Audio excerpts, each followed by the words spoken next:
Hello guys, आपका स्वागत है मेरे यूट्यूब चैनल गरिमा हिंदी एजुकेशन में। जैसा कि हम लोग रोजाना टीएसटी पीएसटी में पूछे जाने वाले क्वेश्चनों को हल करते हैं, आज हम जो क्वेश्चन हल करेंगे वो हमारा है उपन्यास टॉपिक। हमने कल भी उपन्यास टॉपिक हल किया था और आज भी हम उपन्यास टॉपिक को पहले हल कर लेते हैं ताकि इससे जो संबंधित क्वेश्चन है वो हमारे क्लियर हो जाए। तो आज का हमारा पहला क्वेश्चन है, बाण भट्ट की आत्मकथा किसकी औपन्यासिक कृति है? महावीर प्रसाद द्विवेदी, हजारी प्रसाद द्विवेदी, रामचंद्र शुक्ल या डॉक्टर नगेंद्र। तो देखिए, बाण भट्ट की आत्मकथा जो है किसकी रचना है? तो हजारी प्रसाद द्विवेदी की है। किसकी है? हजारी प्रसाद द्विवेदी की। ऑप्शन नंबर क्या हो जाएगा? ऑप्शन नंबर 2 जो है हमारा करेक्ट हो जाएगा। बाण भट्ट की आत्मकथा किसने लिखी है? तो हजारी प्रसाद द्विवेदी ने। किस विधा की रचना है? तो क्या है? उपन्यास है। अगला क्वेश्चन है, चारुचंद्र लेख के उपन्यासकार निम्नलिखित में से कौन है? महावीर प्रसाद द्विवेदी, भगवती चरण वर्मा, वृंदावन लाल वर्मा या हजारी प्रसाद द्विवेदी। तो देखिए, चारुचंद्र लेख के उपन्यासकार भी कौन है? हजारी प्रसाद द्विवेदी।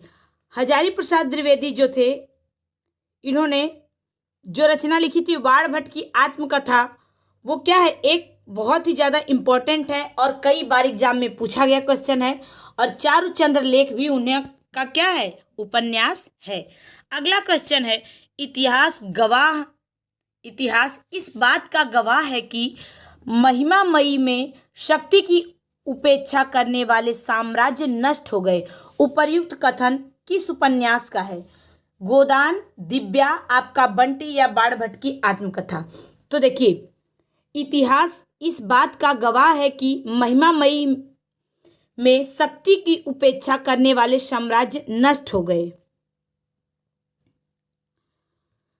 ये कथन किसका है? तो ये कथन है किस उपन्यास का? तो बाण भट्ट की आत्मकथा। किसने लिखा है? तो वो लिखे हजारी प्रसाद द्विवेदी ने।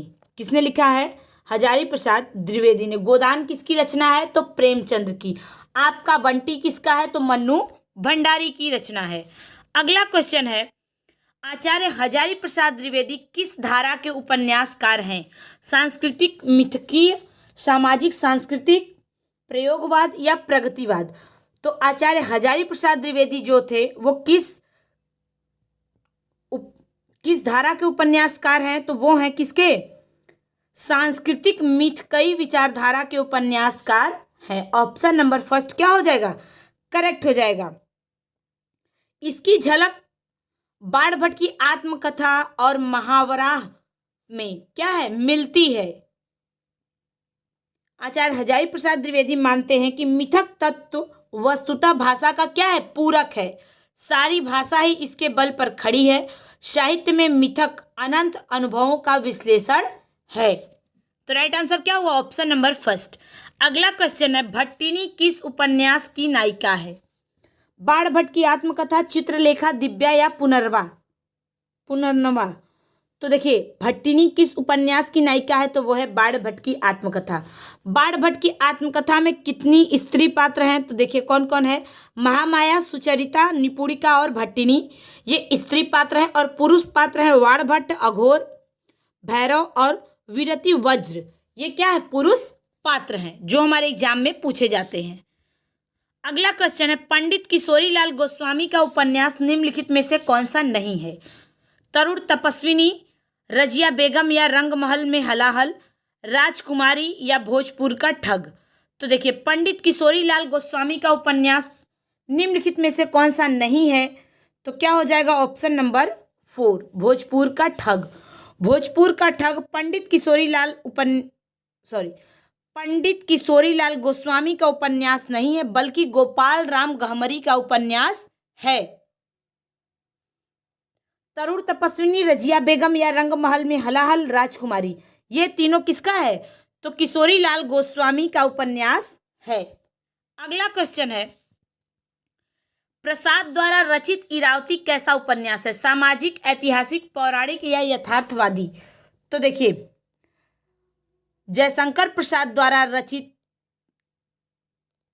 इरावती उपन्यास जो है वो क्या है? ऐतिहासिक है। क्या है? ऐतिहासिक। Option number first sorry, option number 2 हमारा क्या हो जाएगा, करेक्ट हो जाएगा। प्रसाद जी के 2 उपन्यास बहुत ज़्यादा पूछे जाते हैं, पहला है कंकाल और दूसरी है तितली। और ऐतिहासिक उपन्यास कौन सा है, तो इरावती। कौन सा है, इरावती। अगर हमसे ये भी क्वेश्चन पूछ दे कि जयशंकर प्रसाद का अधूरा उपन्यास कौन सा है, तो वो है इरावती। निम्नलिखित में से मनोवैज्ञानिक उपन्यासकार किसे कहा जाता है, इलाचंद्र जोशी, जैनेन्द्र अज्ञे या मनोहर श्याम जोशी को।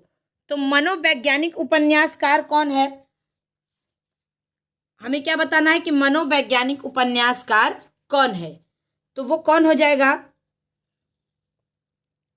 तो देखिए ये क्वेश्चन क्या है, गलत है।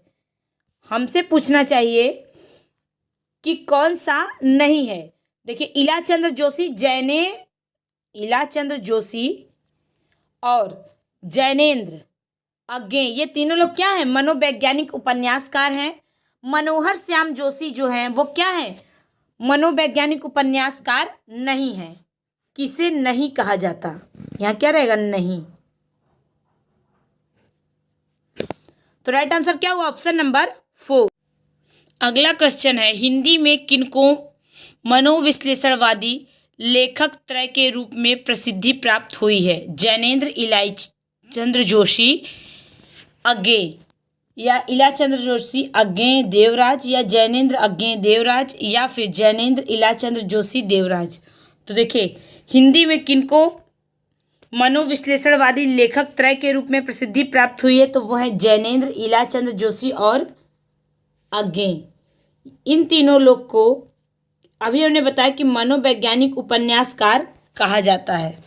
अगला क्वेश्चन है, दीवार में एक खिड़की रहती थी उपन्यास की रचना किसने की है, गिरिराज किशोर, काशीनाथ सिंह, अरुण कमल, विनोद कुमार शुक्ल। तो देखिए दीवार में एक खिड़की रहती थी, इस उपन्यास का रचना किसने किया है, तो क्या किए हैं, विनोद कुमार शुक्ल। विनोद कुमार शुक्ल ने जो रचना लिखी है उनका क्या नाम है, दीवार में एक खिड़की रहती थी। इन्हीं की एक रचना है कौन, नौकर की कमीज, जो 1979 में लिखी गई थी। और दीवार में एक खिड़की रहती थी, इस उपन्यास का प्रकाशन कब हुआ था, तो 1999 में। और इसी रचना पर उनको साहित्य अकादमी पुरस्कार भी मिला था, किसको, विनोद कुमार शुक्ल को। अगला क्वेश्चन है, हिंदी जासूसी वह तिलस्मी उपन्यासों का श्री गणेश करने का श्रेय किसको प्राप्त हुआ है, तो हिंदी जासूसी व तिलस्मी, यहाँ क्या रहेगा, वह तिलस्मी उपन्यासों का श्री गणेश करने का श्रेय जो किसको प्राप्त हुआ है, देवकीनंदन खत्री। देवकीनंदन खत्री ने ही जासूसी तिलस्मी से संबंधित रचना लिखा है। इन्हीं की रचनाओं को पढ़ने के लिए बहुत सारे लोगों ने हिंदी सीखी। अगला क्वेश्चन है, नूतन ब्रह्मचारी कृति के लेखक निम्नलिखित में से कौन है, श्रीनिवास दास, बाल मुकुंद गुप्त, किशोरीलाल गोस्वामी या बालकृष्ण भट्ट। तो नूतन ब्रह्मचारी किसकी रचना है, तो नूतन ब्रह्मचारी रचना है बालकृष्ण भट्ट की। किसकी, बालकृष्ण भट्ट की। बालकृष्ण भट्ट की एक रचना है 100 अजान एक सुजान, जो बहुत ही इंपॉर्टेंट है और कई बार एग्जाम में पूछा जा चुका है। अगला क्वेश्चन है, मृगनयनी उपन्यास का रचनाकार कौन है, वृंदावन लाल वर्मा, रांगे राघव, राहुल सांकृत्यायन या फिर आचार्य चतुर सेन। तो देखिए मृगनयनी उपन्यास के रचनाकार वृंदावन लाल वर्मा है। कौन है, वृंदावन लाल वर्मा। कब लिखे थे, 1950 में। कब लिखे थे, 1950 में। वृंदावन लाल वर्मा को हिंदी में सर वाल्टर स्कॉट की उपाधि दी गई थी। किसकी, सर वाल्टर स्कॉट की। किसको, वृंदावन लाल वर्मा को। तो राइट आंसर क्या हुआ, ऑप्शन नंबर 1। अगला क्वेश्चन है, काला जल का कथानक किस संप्रदाय से संबंधित है, स्त्री उत्पीड़न, दलित समस्या, भ्रष्टाचार या सांप्रदायिकता। तो देखिए काला जल जो है ये किससे संबंधित है? तो हमें बताना है काला जल जो है ये संबंधित है किससे? सांप्रदायिकता से। किससे? सांप्रदायिकता से। ऑप्शन नंबर 4 क्या हो जाएगा? करेक्ट हो जाएगा। काला जल गुलशेख खासानी का बहुत चर्चित उपन्यास है जो 1965 में लिखा गया था।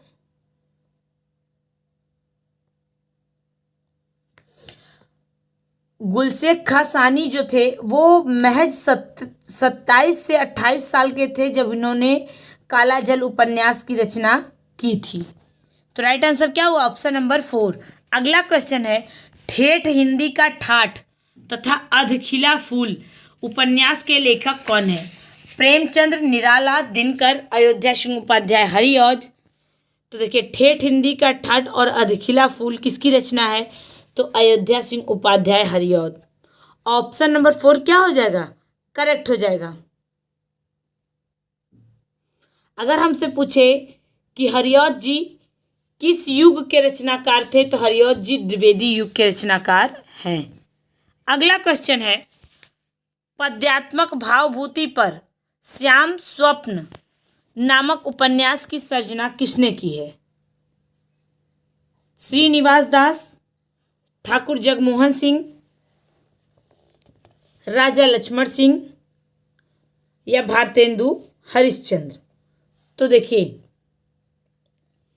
पद्यात्मक भावभूति पर श्यामा स्वप्न नामक उपन्यास की सर्जना किसने की है? तो वो किए हैं ठाकुर जगमोहन सिंह। कौन किया है? ठाकुर जगमोहन सिंह। ऑप्शन नंबर 2 क्या हो जाएगा? करेक्ट हो जाएगा। श्यामा स्वप्न कब लिखे थे? तो श्यामा स्वप्न लिखे थे 1886 में। कब? 1886 में। किसने? ठाकुर जगमोहन सिंह ने। अगला क्वेश्चन है, राधा कृष्ण ने गोवध की समस्या का निवारण करने हेतु कौन सा उपन्यास लिखा था? निसहाय हिंदू, भूतनाथ, आदर्श हिंदू या इनमें से कोई नहीं। तो देखिए, निसहाय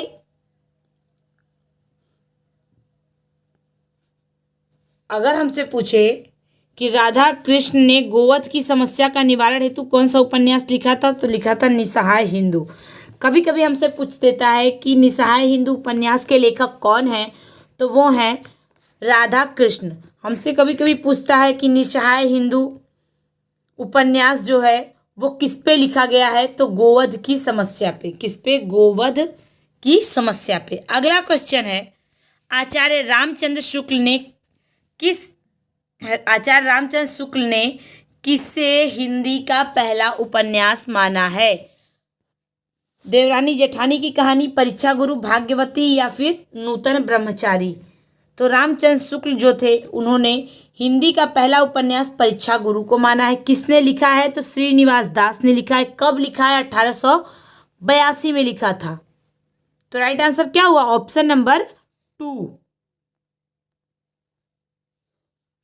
अगला क्वेश्चन है, त्यागपत्र उपन्यास के लेखक का नाम क्या है?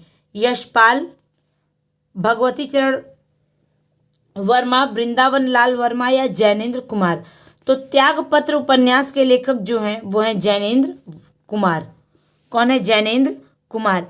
जैनेन्द्र कुमार ने ही लिखा है त्यागपत्र। जैनेन्द्र ने लिखा परख, सुनीता, कल्याणी, सुखदा, विवर्त, जयवर्धन, तपोभूमि, मुक्तिबोध। ये सब किसका उपन्यास है? तो ये सब उपन्यास जैनेन्द्र कुमार का है। और मुक्तिबोध जो उपन्यास है, इन्हीं रचना पर इन्हें साहित्य अकादमी पुरस्कार से सम्मानित किया गया था। अगला क्वेश्चन है, निसहाय हिंदू उपन्यास के लेखक निम्नलिखित में से कौन है? देखिए, अभी हमने बताया उस क्वेश्चन को। प्रताप नारायण मिश्र, बालकृष्ण भट्ट, लज्जाराम मेहता, राधा कृष्ण दास। तो निसहाय हिंदू उपन्यास के लेखक कौन है? तो वो हैं राधा कृष्ण दास। Option number 4। निसहाय हिंदू उपन्यास किस पे आधारित है या किस समस्या पे आधारित है? तो गोवध समस्या पे। तो राइट आंसर क्या हुआ? Option number 4। ये रहा हमारा आज का क्वेश्चन। मुझे उम्मीद है सभी लोग समझ में आया होगा। सभी लोग ध्यान से देखें। Thank you so much.